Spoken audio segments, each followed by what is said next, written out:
اپنے ظاہر و باطن کی جلا کے لیے، اپنے اخلاق کو سنوارنے کے لیے، اپنے اعمال کو صالح کرنے کے لیے اور اپنے احوال کو بہتر بنانے کے لیے اللہ رب العزت کی قربت چاہتے ہوئے، اللہ رب العزت کی رضا طلبی میں اور اس سے معافی درگزر اور بخشش و مغفرت کے آرزو مند ہو کر اس کی توفیق کے بغیر کوئی شخص کسی نیک کام کے لیے ایک لمحہ بسر نہیں کر سکتا، چہ جائے کہ وہ کاروبار دنیا اور مشاغل حیات سب کچھ چھوڑ کر بندہ مومن کا ہر لمحہ اللہ کے لیے ہوتا ہے اور ہونا چاہیے۔ ہزارہا مشاغل حیات ایسے ہوتے ہیں جو بندے کی اللہ کی طرف اس روحانی یکسوئی کو متاثر کرتے ہیں، اور اللہ رب العزت کے حضور میری دعا ہے کہ وہ ذات پاک آپ کا لمحہ لمحہ قبول فرمائے اور اپنی رضا اور اپنی عطا اور اپنے جود و سخا سے آپ کو نوازے اور دنیا و آخرت میں اپنی قربت عطا فرمائے۔ امت مسلمہ کا عقیدہ جو عقیدہ صحیحہ ہے وہ کیا ہونا چاہیے؟ میں کینیڈا میں تھا تو تب سے مجھے یوٹیوب پہ کچھ کلپس دکھائے کچھ لوگوں نے، یہاں پہنچ کے بھی احباب نے مجھے بتایا، ٹیلی فون کر کے بھی بتایا، لکھ کے بھی بتایا، اور مجھے بڑا تعجب ہوا ہے، بڑی حیرت ہوئی اور بڑا افسوس ہوا ہے کہ یہ پھر سے کچھ سالوں کے بعد ایک فتنہ خارجیت سر اٹھا رہا ہے اہل سنت کے نام پر۔ اس فکر کا، اس سوچ کا دور دور تک بھی کوئی تعلق عقیدہ اہل سنت والجماعت سے نہیں ہے، یہ سراسر زیادتی ہے، اور یہ ایسی زیادتی ہے جو گمراہی کی طرف دھکیلنے والی اور عقیدہ اور ایمان کو جلا کر بھسم کر دینے والی، خاکستر کر دینے والی گمراہی۔ اب اس موضوع کو شروع کرنے سے قبل مجھے علم ہے کہ یہ بعد ازاں ملینز کے حساب سے لوگ سنیں گے، لوگوں کے عقیدے کی اصلاح ہوگی، اور جن کے عقیدے الحمدللہ تعالی پہلے سے درست ہیں وہ مضبوط و مستحکم ہوں گے، اور جن کے عقیدے میں تھوڑا سا ابہام ہے، تشکیک ہے، وہ کنفیوزڈ ہیں، ان کو کلیئرٹی ملے گی، صحت ملے گی، ان کے عقیدے میں شفافیت آئے گی، اللہ پاک انہیں صراط مستقیم بتائے گا، دکھائے گا، اور ہمیشہ یہ کام آئے گی یہ گفتگو۔ میں ایک بات تاریخی اعتبار سے ریکارڈ پر رکھنے کے لیے کہنا چاہتا ہوں، ورنہ آپ سب کو معلوم ہے اور مجھے کہنے کی چندہ ضرورت نہیں، مگر میں اس میں حکمت سمجھ رہا ہوں کہ آج کی گفتگو سے قبل تمہیدی کلمات کے طور پہ یہ بات پھر سے دہرا دوں، جس کی مجھے ضرورت نہیں مگر اور بہت سے لوگوں کے کام آئے۔ یہ بات کہنے میں مجھے کوئی تأمل نہیں ہے کہ میں آپ سب کی طرح اولاً تو مسلمان ہوں، جیسے آپ سب امت مسلمہ کا ہر فرد اولاً مسلمان، سماکم المسلمین، یہ امت مسلمہ کے ہر فرد کا ٹائٹل ہے، اولاً ہم سب مسلمان۔ اس کے بعد جب عقیدے کی شناخت کرتے ہیں تو کوئی تأمل نہیں ہے مجھے اس بات کو علل اعلان کہنے میں کہ میں اعتقاداً اور مسلکاً اہل السنت والجماعت، یہ امر کبھی نہ چھپایا ہے نہ چھپانے کی ضرورت ہے۔ میرا تعلق سواد اعظم اہل السنت والجماعت سے، اللہ رب العزت سے دعا ہے کہ اسی عقیدہ و مسلک پہ میری موت آئے۔ مذہباً فقہی مذہب کے اعتبار سے میں حنفی ہوں، امام اعظم سیدنا امام ابو حنیفہ رضی اللہ تعالیٰ عنہ کا مقلد ہوں، امام مالک، امام شافعی، امام احمد بن حنبل، یعنی باقی ائمہ فقہ ہیں ان کا بھی خوشہ چین عقیدت مند اور ان سے رشتہ غلامی رکھنے والا اور اکتساب فیض کرنے والا ہوں، چونکہ وہ چاروں اہل السنہ والجماعت کے متفقہ ایمان۔ پھر اس کے بعد ایک تقسیم آتی ہے اہل سنت والجماعت میں اصول الدین اور اصول عقیدہ کے اعتبار سے، اصول عقائد کے باب میں اور اصول الدین کے باب میں، یا علم الکلام کی جب بات کرتے ہیں تو اس میں ایک تقسیم آتی ہے، دو سکولز کہلاتے ہیں، ایک اشاعرہ اور ایک ماتوریدیہ۔ میں ماتوریدی اور اشعری دونوں جو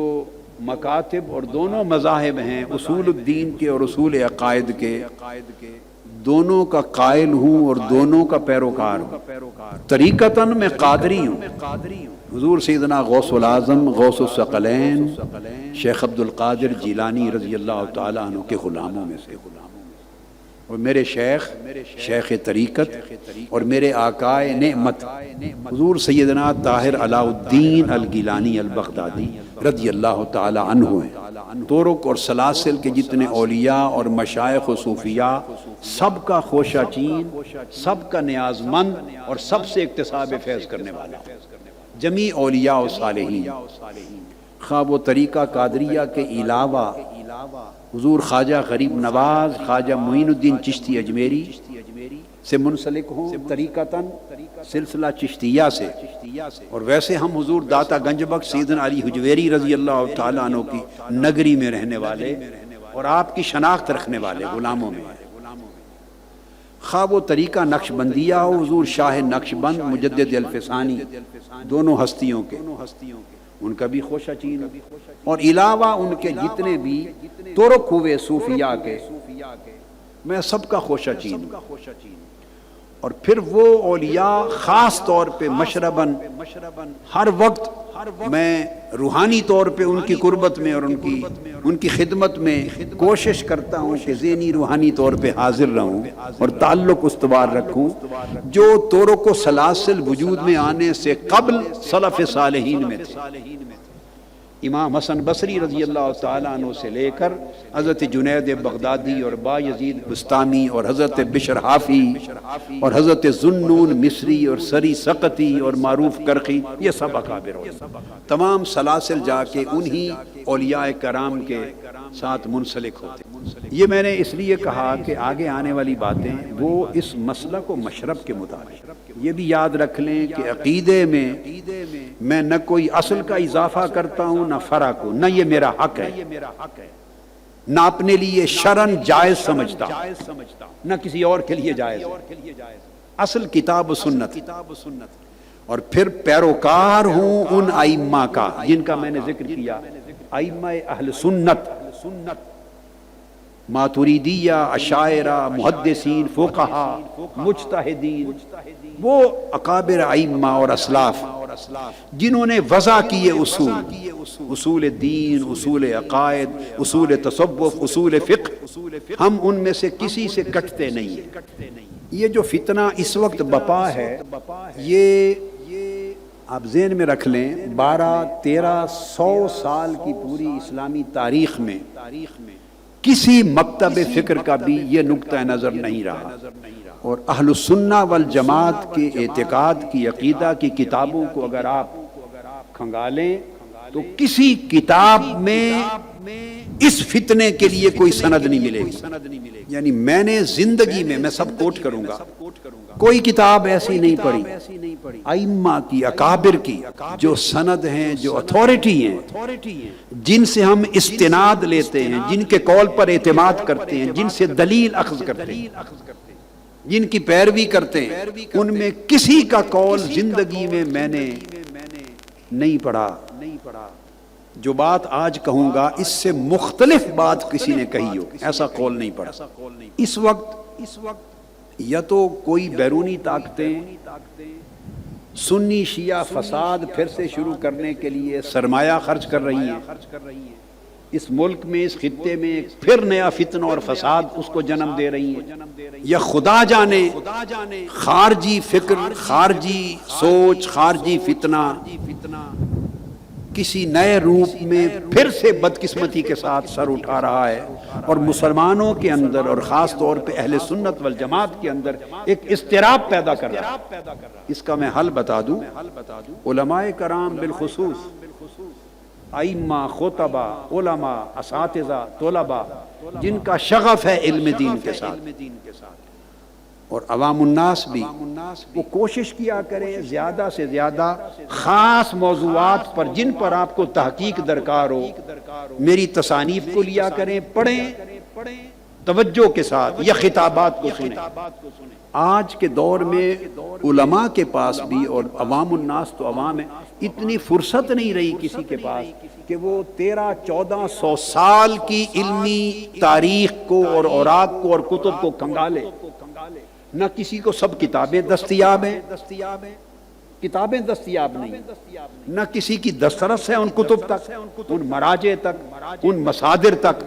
کسی کی ہوگی تو چند ایک کتب نظر سے گزریں گی، احاطہ بڑا مشکل ہے۔ اور علم کی تاریخ جس پر ہمارا عقیدہ و مسلک قائم ہے، یہ 1400 سال کی تاریخ ہے جو کتاب و سنت سے شروع ہوتی ہے، پھر صحابہ کرام، تابعین، اتباع التابعین، سلف صالحین، ائمہ مجتہدین، اور پھر آگے متقدمین سے لے کر متاخرین اور معاصرین تک ایک پوری تاریخ ہے، ایک ارتقاء ہے۔ اور اگر رسائی کسی کی ہوتی بھی ہے تو یہ سارا علم اور سارا ذخیرہ یکجا 1، 2، 4، 5، 10 کتابوں میں آپ کو نہیں ملتا۔ اگر کوئی مطالعہ کر لے گا، ایک کتاب پڑھ لے گا، 2 پڑھ لے گا، 8، 10 کا مطالعہ کر لے گا، سب کچھ 1400 سال کے ذخیرہ علم کی تاریخ یکجا نہیں ملتی، اوراق میں، کتب میں منتشر ہے، متفرق طور پہ موجود ہے۔ اس لیے میں ریفر کرتا ہوں کہ میں نے اپنی طرف سے کچھ نہیں کہا، کوئی اضافہ نہیں کیا، میں نے آقا علیہ السلام کے دین اور امت کی فقط نوکری کی ہے۔ آقا علیہ السلام کے فیض سے 1400 سال کا ذخیرہ علم میں نے ان خطابات میں اور ان کتب میں، تصانیف میں بند کر کے آپ کو دے دیا۔ جو مشقت آپ اور علماء اور اساتذہ اور طلباء نہیں اٹھا سکتے تھے، وہ آسانی اللہ نے پیدا کروائی۔ 1400 سال کا ذخیرہ ان کتب میں جمع کر دیے، یکجا کر دیا، لہذا ہر سند آپ کو یہاں ملتی۔ اور زندگی میں کوئی بات میں نے بے سند اور بے دلیل نہ لکھی ہے نہ کہی ہے۔ اس وجہ سے ہم سے کوئی لاکھ اختلاف کر سکتا ہے، مگر ہماری بات کو، دلیل کو آج تک میں نے نہیں سنا کسی نے رد کیا۔ اس لیے کہ بے سند اور بے دلیل بات کبھی نہیں رکھی، اور اس کی وجہ یہ ہے کہ میں جب کوئی بات کرتا ہوں دین کے باب میں، اپنے نفس کو نکال کے بات کرتا ہوں، صرف اللہ اور اس کے رسول کے لیے، اور میں ائمہ اور اکابر کی پیروی کرتا ہوں، انہی سے دلیل لاتا ہوں، انہی سے استنباط کرتا ہوں، انہی سے استخراج کرتا ہوں، انہی کا قول لیتا ہوں، اسی پر اعتماد کرتا ہوں۔ اپنی طرف سے کوئی نئی بات، اس کا اضافہ دین میں فتنہ سمجھتا ہوں نہیں کرتا۔ اسلوب ہر دور کے مطابق پھر اللہ ہر ایک کو عطا کرتا ہے۔ دلائل کی لڑی پرونا اللہ عطا کرتا ہے، ان کو یکجا کرنا یہ اللہ کی توفیق ہے۔ اس لیے میری نصیحت ہے کہ آپ کی مشکلات علمی طور پہ ختم ہو جائیں گی اگر عادت بنا لیں، جس موضوع پہ تشویش ہو، تشکیک ہو، اس موضوع پہ کتاب اٹھا لیں، خطاب اٹھا لیں۔ جو میں نے بڑی عاجزی کے ساتھ اس لیے کیا کہ میں نے آقا علیہ السلام کی امت کی یہ نوکری اسی نیت کے ساتھ کی ہے کہ جو مشکل کام، مشقت کا کام ہر ایک کے بس میں نہیں تھا، اللہ پاک نے اگر کروا دیا تو اس سے فائدہ ہوگا۔ میں بہت زیادہ احادیث اور بہت زیادہ دلائل دینے کی بجائے وقت کے اختصار کو سامنے رکھتے ہوئے ایک ایک موضوع پر ایک ایک دو ضروری احادیث اور دلائل کوٹ کرتا ہوا آگے بڑھوں گا، تاکہ کنسیپٹ آپ کو سمجھ میں آتا جائے، اور دلائل کے انبار ہیں پھر کتب میں موجود۔ اللہ رب العزت نے اہل بیت اطہار کے مقام و منصب کو متعارف کروایا۔ سورہ احزاب کی آیت نمبر 33 ہے، ارشاد فرمایا باری تعالیٰ نے کہ اللہ تعالیٰ کا ارادہ تو صرف یہ ہے کہ اے اہل بیت محمد ہر قسم کا رجس تم سے دور کر دے، اور تمہیں اس طرح پاک و صاف اور طاہر و مطہر کر دے جس طرح طہارت کا حق، کمال طہارت کے ساتھ نواز دے۔ اللہ کا ارادہ تو فقط یہ ہے۔ یہ آیہ کریمہ جب نازل ہوئی سورہ احزاب میں، تو اس کا جو شان نزول ہے اور اس کا جو سیاق و سباق، اس میں ازواج مطہرات رضوان اللہ تعالی علیہن کا ذکر آ رہا ہے۔ آیت کریمہ کے اس حصے سے پہلے اور اس کے بعد 22 مرتبہ مؤنث کا صیغہ استعمال ہوا ہے، جس کا مطلب ہے کہ اس میں خطاب براہ راست آقا علیہ السلام کی ازواج مطہرات سے کیا جا رہا ہے۔ انہی کے لیے احکام آئے ہیں اور انہی کے لیے اللہ رب العزت کے ارشادات اور ہدایات اور ان کی شان اور مقام و منزلت کا بیان۔ سیاق و سباق کے اعتبار سے اس امر میں کوئی شک نہیں ہے کسی کو کہ اس آیت کریمہ کے سیاق و سباق کی روح سے اہل بیت اطہار، جس کو کہا لِيُذْهِبَ عَنْكُمُ الرِّجْسَ أَهْلَ الْبَيْتِ وَيُطَهِّرَكُمْ تَطْهِيرًا، اس میں آقا علیہ السلام کی ازواج مطہرات شامل ہیں۔ یہ عقیدے کی پہلی چیز، ازواج مطہرات کو اس آیت تطہیر سے خارج تصور نہیں کیا جا سکتا، ناجائز ہوگا۔ قرآن مجید کے سیاق و سباق اس آیت کے سیاق و سباق کے خلاف ہوگا۔ 22 مرتبہ ضمیر مؤنث کی استعمال ہوئی ہے اس آیت کریمہ کے سیاق و سباق، وہ اس بات کا ثبوت ہے۔ اور ابتدا بھی اسی طرح ہوئی ہے، یا نساء النبی لستن کاحد من النساء، انہی کے خطاب سے بات شروع ہو رہی ہے۔ تو ازواج مطہرات اس کا حصہ ہے۔ ایک اور ایمان افروز بات ہے اس پہلے نقطے کے بعد، اب دوسرا نقطہ جو ایمان افروزی کا، وہ یہ کہ یہ آیت کریمہ کے اندر ایک واحد حصہ ہے جس میں یکا یک خطاب مؤنث صیغے کے ساتھ ضمیر کے ساتھ چلا آ رہا تھا، یعنی یا نساء النبی لستن کاحد من لستن، تانیث کا صیغہ چلا آ رہا تھا۔ ان اتقیتن، خواتین کے لیے مؤنث کا صیغہ، فلا تخضعن، خواتین کے لیے، وقلن قولا معروفا، خواتین کے لیے، اور بعد میں فرمایا وذکرن ما یتلا، وذکرن مؤنث کا صیغہ، فی بیوتکن من آیات اللہ والحکمہ، یہ ضمیر مؤنث کی آگے پیچھے، پھر النبی اولا بالمؤمنین من انفسہم وازواجہ امہاتکم، آگے پیچھے سارا ذکر، بہت ساری آیات پہلے اور پیچھے، بہت ساری، کافی حصہ قرآن مجید کا اس مقام پر پڑھیں تو 22 مقام پر مؤنث کی ضمیریں ملیں۔ یہ خطاب ازواج مطہرات سے چلا آ رہا تھا اور صرف مؤنث کا صیغہ تھا، مؤنث کے صیغے سے انہی سے خطاب تھا۔ اچانک اس کے درمیان یہ آیت کریمہ کا حصہ آیا اور اس میں اللہ رب العزت نے خطاب میں صیغہ بدل کر مذکر کا صیغہ کر فرمایا انما یرید اللہ لیذھب عنکم، انکنہ نہیں کہا، اگر انکنہ کہتے اس آیت کریمہ میں تو اس تطہیر سے مراد بھی صرف ازواج مطہرات ہوتی اور کوئی اور شامل نہ ہوتا، تو فرمایا لیذھب عنکم الرجس اہل البیت ویطہرکم تطہیرا، اور تمہیں پاک کر دے، یطہرکم پھر مذکر سے، لیذھب عنکم مذکر کے لیے خطاب، یطہرکم تطہیرا مذکر کے لیے خطاب۔ اب ائمہ تفسیر نے لکھا ہے اور ائمہ حدیث نے بھی جنہوں نے اس بات پر گفتگو کی، انہوں نے لکھا ہے کہ یہاں دو موقع پر خطاب مذکر میں بدل گیا ہے۔ اس کا مطلب یہ ہے کہ اب ازواج مطہرات سے جو بات ہوتی چلی آ رہی تھی،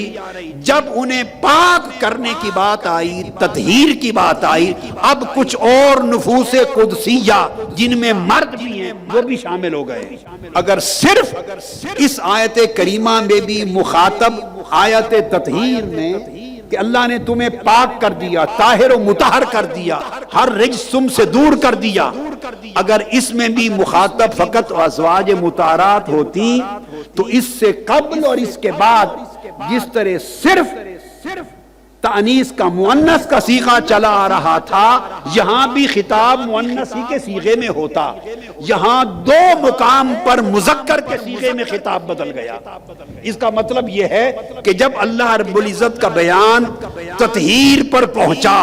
طہارت کے کمال عطا کرنے پر پہنچا، تو اللہ نے ازواج مطہرات کے ساتھ کچھ اور مقدس نفوس بھی شامل کر دیے، اور وہ صرف خواتین نہیں، ان میں مرد بھی ہیں۔ اس لیے یہاں پر اللہ پاک نے مذکر کے صیغے میں کہا لِيُذْهِبَ عَنْكُمْ الرِّجْسَ اہل البیت، اور یہاں پر اہل بیت کا لفظ پہلی مرتبہ استعمال ہوا۔ جب اہل بیت کا لفظ اللہ رب العزت نے قرآن مجید میں استعمال کیا، جس جملے میں وہاں جملے میں خطاب مذکر کے صیغے میں، اس میں ازواج مطہرات تو شامل چلی ہی آ رہی تھی،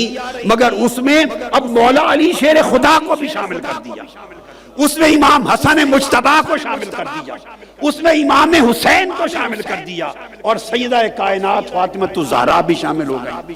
چونکہ تین نفوس مقدسہ مذکر مرد شامل ہو گئے، تو مردوں کے شامل ہونے کے ساتھ جب عورتیں اور مرد اکٹھے آ جائیں تو صیغہ مؤنث کا استعمال نہیں کرتے، مذکر کا استعمال کرتے ہیں۔ جیسے السلام علیکم کہتے ہیں، مولا علی المرتضیٰ اور سیدہ کائنات فاطمہ الزہرا رضی اللہ تعالی عنہا، سیدنا امام حسن، سیدنا امام حسین علیہ السلام، یہ چاروں نفوس قدسیہ آقا علیہ السلام کے ساتھ ماں ازواج مطہرات، ان کا ذکر تو پہلے سیاق و سباق سے چلا آ رہا تھا، یہ نفوس قدسیہ مل کر آیت تطہیر کا مورد بنے اور یہ اہل بیت بنے۔ صحیح مسلم میں حدیث صحیح ہے، حضرت زید بن ارقم رضی اللہ تعالیٰ عنہ حدیث کے راوی، آقا علیہ السلام نے فرمایا اما بعد الا ایھا الناس، لوگوں سے صحابہ کرام کے اجتماع سے خطاب کیا اور فرمایا کہ لوگوں، میں ایک انسان ہوں اور مجھے بلاوا ان قریب آنے والا ہے، بلاوا آئے گا اللہ رب العزت کی بارگاہ سے، تو میں لبیک کہہ کے اس کے حضور پیش ہو جاؤں گا۔ آقا علیہ السلام نے اتنی بات کہہ کر ارشاد فرمایا کہ اب میں تمہیں ایک وصیت کر رہا ہوں، فإنما أنا بشر یوشک ان یأتی رسول ربی فأجیب، اب بڑی وصیت سن لو، میں جانے سے قبل تمہیں ایک نصیحت اور وصیت کر دوں۔ وہ کیا فرمایا؟ انا تارک فیکم ثقلین، آقا علیہ السلام نے فرمایا کہ میں تمہارے اندر دو بڑی اہمیت کی، قدر و منزلت کی اہم چیزیں چھوڑ کے جا رہا ہوں۔ فرمایا وہ کون سی ہیں؟ کتاب اللہ فیہ الہدی والنور فخذوا بکتاب اللہ واستمسکوا بہ فحث علی کتاب اللہ ورغب فیہ۔ فرمایا دو چیزیں چھوڑ کے جا رہا ہوں، پہلی چیز اللہ کی کتاب، قرآن مجید، اس کے اندر ہدایت بھی ہے، نور بھی ہے، اس کو تھام لو۔ آقا نے اس کی اہمیت بیان کی، ترغیب دی۔ ثم قال، اور فرمایا دوسری چیز اہل بیتی، میری اہل بیت۔ آقا علیہ السلام نے قرآن مجید کے ساتھ جوڑ کر اپنی اہل بیت کا ذکر کیا۔ ایک فتنہ خارجیت کی خرابی ایک یہ ہے کہ آپ جب اہل بیت اطہار کی محبت کا، مودت کا، ان کی عظمت کا، قدر و منزلت کا، ان سے عقیدت کا ذکر کرتے ہیں اور بیان کرتے ہیں، جتنا زیادہ بیان کرتے ہیں آپ پر شیعہ ہونے کی تہمت لگا دی جاتی ہے۔ یہ اس فتنہ خارجیت میں سے ایک فتنہ ہے۔ ایک ایسی تہمت لگا دیں کہ آپ ڈر کر بدک کر پھر اہل بیت کا نام نہ لیں۔ ایسی تہمت لگانے والوں کی اتہام کی روش سے کبھی نہ گھبرائیں، یہ آپ کا ایمان ہے۔ آقا علیہ السلام نے فرمایا میں اس دنیا سے اللہ کے حضور واپس جانے سے قبل تمہیں وصیت کر رہا ہوں کہ دو بڑی بھاری اہمیت کی عظیم چیزیں چھوڑ کے جا رہا ہوں، ان کو تھام لینا، ایک قرآن اور ایک میری اہل بیت۔ قرآن اور اہل بیت کو جوڑ کر بیان کرنا، یہ عقیدہ اہل سنت، یہ ان کا مقام اور ان کی قدر و منزلت ہے۔ اور پھر آقا علیہ السلام نے فرمایا